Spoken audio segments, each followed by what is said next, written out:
сакав и мојата баба да ми покаже дали таа ткаела, дали она знае да ткае, и ми рече знам, како не знам, јас сум ткаела многу и тоа.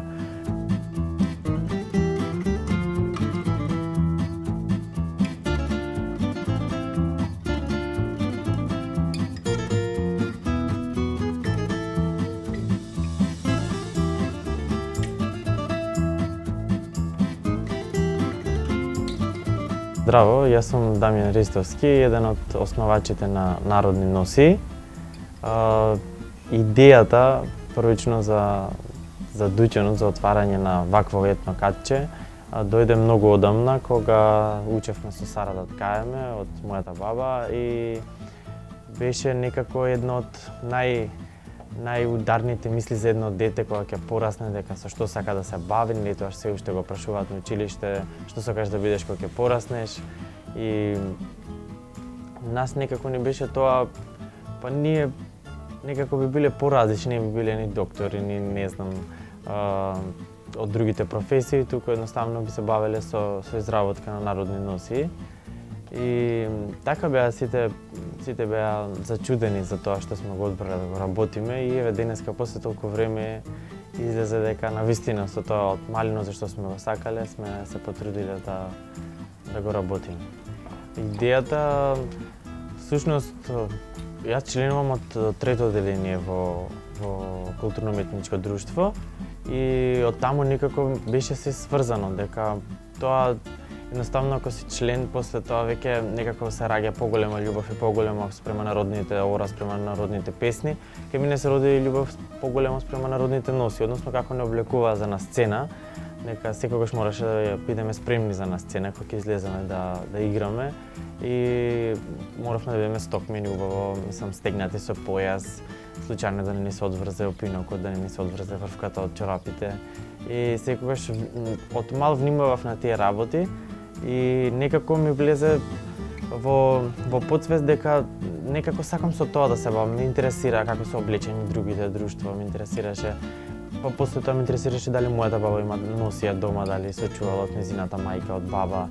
И така прередувајќи ги лиштата и случајно, бидејќи носиите се вадат еднаш годишно да се проветрат, и таа ги извади деловите од народни носи, неги појас, фута што има тоа од незината мајка и ми покажа дека е тоа уште мајка кога била невеста и дека таа фута ја чува за споменот од сопствената мајка, бидејќи таа починала кога баба била многу мала и нема многу спомени од мајка и само таа фута останала ете некако да сведочи за еден спомен од мајка и беше премногу емотивно врзана со тој предмет, со таа фута и некако си ја чуваше посебно и беше посебно драга. И никој пат, колку веќе 50 години тие живеат во Скопје, никој пат не ја дала, не ја продала, некако и била секогаш драга и беше во еден посебен дел од регалот дигната и се чува во посебни услови, не сам се тоа здиплено, наместено и некако тие фамилиарните предмети повеќе ме врзува за народните носи и после тоа да почнам да ги собирам народните носи, да одам по селата низ Македонија, да се распрашувам дали имаат повозрастните жени народни носи, дали се венчале во народна носија, дали нивните мајки се венчале во народна носија. Народните носи тие всушност многу тешко некој да ти ја даде, бидејќи ако е посебно повозрастна жена, таа си емотивно врзана за незе, дали од мајки, дали е незина венчална, дали таа се венчала во таа кошула, во тој елек, во тоа скутина. И некако си ги чува посебно, мислам посебно е крената во завиткана во помоćни чаршафи, е посебно крената на страна. И кога идов во селата да прашувам како тие живееле во младоста, какви ора играле, какви песни пееле, како се облекувале. И некако тоа им беше некако може да ми го покажат. Например, не може сите да пеат или не може да играат, меѓутоа носијата може да извадат и да ми ја покажат. И така една по една, мислам, секоја жена беше зачудена дека некој се интересира за нивната младост, а при тоа не е член од нивната фамилија. И некако им беше тоа драго, можам да кажам, дека некој дошол да се заинтересира како тие во младоста се облекувале, како пееле по селата, по соборите, по свадбите. И едноставно им беше драго да ја покажат носијата. Посо тие изработувале таа носија, некако им беше тоа белег за младоста кај што се труделе, вложувале труд за да бидат најубави, секоја посебна една од друга. Иако сите носи имаат еднакви елементи, например по одредено село, си има например таа носија си е за тоа село или за неколку села е таа носија. Меѓутоа пак не може да биде секој исто. Сите се уникатни на некој начин, секој е поразлично. Дали некоја повеќе како излезе, некоја помалку. Секоја си има своја специфика на везење, на шарање, на ткаење, тие фути, дури ги криеле пред Великден, ги покривале да не ги види сестрата, мајката, да не ја види каква фута ќе ткае за Великден, да извади например за собор, прв пат да ја облече. И некако тоа им било дел од секојдневниот живот на нив и беше така драго да доловат, да ми ја доловат и мене тој дел од нивната младост и после тоа и дури да ми ги поклонат народните носи. Мислам дел, ако има две скутини, по едната скутина ќе ти ја поклони, еве дека се интересираш, па века може ти ќе се чуваш повеќе отколку моите деца и внуци, века зошто да не ја земеш? И века ќе се потсетуваш дека таа и таа баба на пример во тоа село ти дала еве една фута и навистина е така, кога ќе се види некој предмет после повеќе еве 7-8 години. Навистина е драго кога ќе го видиш предметот и ти текнува дека во тоа село таа баба те поканила, ти сварила кафе, ти дала да ручаш, некако се зближиле дури, иако прв пат те гледа, те угостила. Мислам и таа топлина во народот, за жал после короната се изгуби, меѓутоа пред короната народот беше срце народ.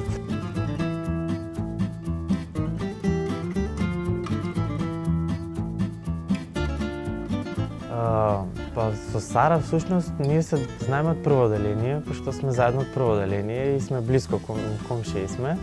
И кога гледав јас на YouTube како жените во Пирот ткаат и сакав и мојата баба да ми покаже дали таа ткаела, дали она знае да ткае, и ми рече знам, како не знам, јас сум ткаела многу и тоа.